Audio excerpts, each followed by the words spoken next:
The quiet outsider who understood every single word. It was my first time meeting Sarah's family at their massive estate in the Hamptons, and I could feel the judgment radiating off her father, Mr. Sterling, before I even stepped through the door. Sarah had warned me, "They're old money, Jackson. They have a very specific way of looking at the world. Just stay polite."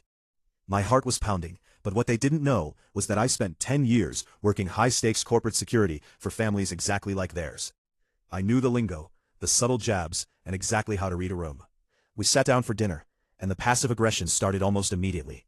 Mr. Sterling looked at my suit, which I'd saved up months for, and whispered to Sarah's brother, "Look at the fabric, clearly off the rack. Sarah really is slumming it this time." The brother chuckled. "He probably thinks a salad fork is a weapon. Honestly, how does she find these guys?" I kept my head down, cutting my steak with precision, ignoring the comments about my pedestrian background and my lack of refinement. Then, the aunt chimed in. "He's probably just here for the inheritance. They always are. Such a pity she's wasting her best years on a nobody." My jaw tightened, but I waited.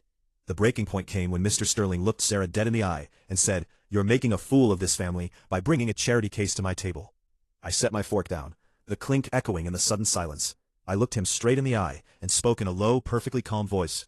"Actually, Mr. Sterling, the weave on this suit is a Super 180 wool, and while you were busy questioning my bank account, you failed to notice the server accidentally swapped your vintage Bordeaux for the house red." I paused, letting the shock settle in. "And as for being a charity case, I'd be happy to discuss the offshore audit your firm is facing next month, since I'm the one who flagged it." Every face at that table went pale, especially Mr. Sterling's. I stood up, kissed Sarah on the cheek, and walked out. 2 hours later, my phone buzzed with a text from her father. "Jackson, we got off on the wrong foot. Please, come back for brunch tomorrow. I think we have a lot to talk about."